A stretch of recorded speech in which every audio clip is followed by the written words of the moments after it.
Salah satu dari sekitar 8 spesies ular berbisa berukuran kecil hingga sedang dalam genus Ateris dari keluarga Viper, Viperidae. Ular berbisa menghuni semak belukar dan hutan di Afrika tropis. Panjang dewasa adalah 16-30 inci, 40-76 cm.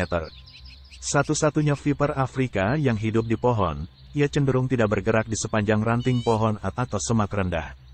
Dengan warna coklat kekuning-kuningan hingga hijau daun, ia disamarkan dengan sangat baik. Viper semak adalah pemburu kadal dan kodok di malam hari. Ia memiliki mata besar dengan pupil bercelah vertikal yang terbuka lebar dalam kegelapan. Kepala berbentuk segitiga lebar dengan moncong pendek dan bulat. Lehernya sempit dan tubuhnya cukup ramping. Sisiknya cenderung berbentuk daun, dengan bagian tengah terangkat dan ujung runcing. Ular itu dapat menggantungkan ekornya yang dapat memegang, atau mencengkeram, di sekitar dahan dan menggantung dirinya sendiri di udara. Viper semak berbulu, Hispidus, berwarna hijau zaitun dengan bercak bayangan di sepanjang punggung, memiliki sisik yang panjang, sempit, dan tumpang tindih yang melengkung ke atas di ujungnya, memberikan penampilan aneh yang berbulu. Yang juga tidak biasa adalah viper semak bersisik kasar, Squamiger, ular berpita kuning berwarna hijau muda dengan sisik runcing berbentuk daun.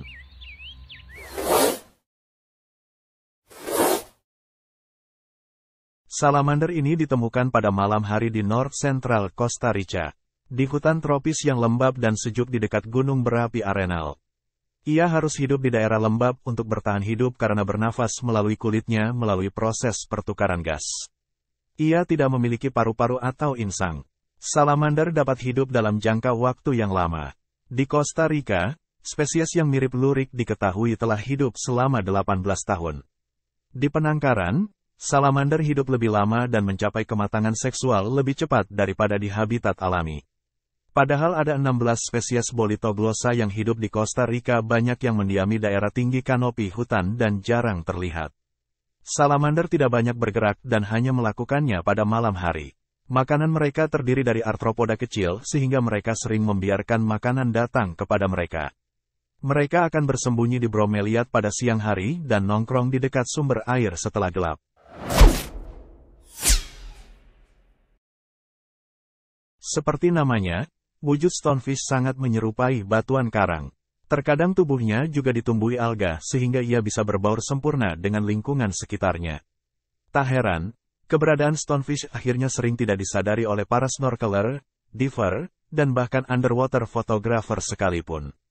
Butuh kejelian tersendiri untuk bisa melihat dan memotret ikan ini di habitat aslinya. Stonefish hidup di perairan tropis dangkal yang memiliki banyak terumbu karang.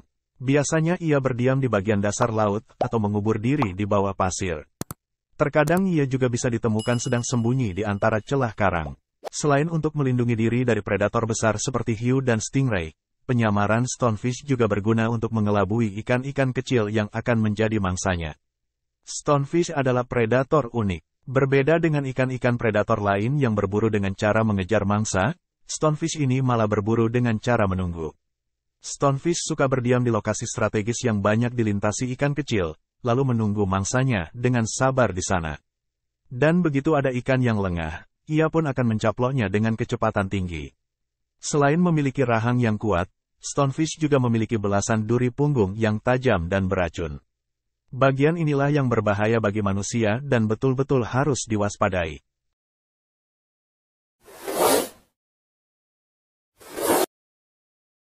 Kadal sagebrush bukit pasir, Sceloporus arenicolus, sebelumnya dikenal sebagai kadal gundukan pasir. Upaya untuk mendokumentasikan jangkauan geografis kadal dunia sagebrush, Sceloporus arenicolus, di New Mexico memberikan kisaran yang terdefinisi dengan baik di negara bagian itu, di mana spesies tersebut diklasifikasikan sebagai terancam punah oleh Komisi Game Negara Bagian New Mexico. Sampai saat ini, upaya survei di Texas belum seluas di New Mexico di mana sebagian besar jangkauannya ada. Selama tahun 2006 dan 2007, Laurencio et al.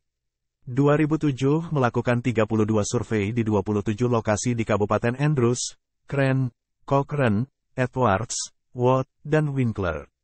Semua situs ini mencakup lokasi bersejarah serta area di antara lokasi bersejarah di dalam habitat bukit pasir yang sesuai. Distribusi dan data habitat yang disediakan dalam laporan ini lebih baik mendefinisikan jangkauan spesies di Texas, dan menambah pengetahuan kami saat ini tentang karakteristik habitatnya di Texas.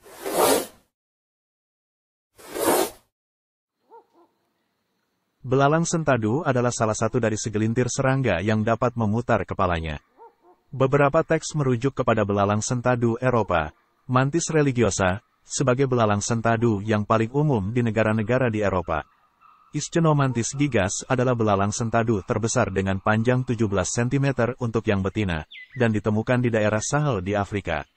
Belalang sentadu terkecil adalah Bolbe pygmaea, yang hanya 1 cm panjangnya pada usia dewasa. Seekor belalang sentadu betina yang hamil akan menghasilkan massa busa yang besar, yang disebut oteca, jamak, otecae. Oteca ini dapat memuat hingga 300 butir telur, yang semuanya dilindungi dalam kantung busa. Oteca ini dihasilkan pada musim gugur, dan sesudah itu belalang sentadu dewasa mati, dan menetas dalam waktu hingga 5 bulan. Sebagian spesies menetas dalam interval kecil, dan proses penetasan dapat berlangsung hingga 5 minggu ketika sebelum larva muncul sepenuhnya. Belalang betina yang bunting tidak hanya memproduksi otecae, tetapi juga otecae yang tidak subur oleh belalang betina yang belum dikawini. Terima kasih telah menonton video ini dan tunggu video saya selanjutnya. Jangan lupa like, share, dan subscribe.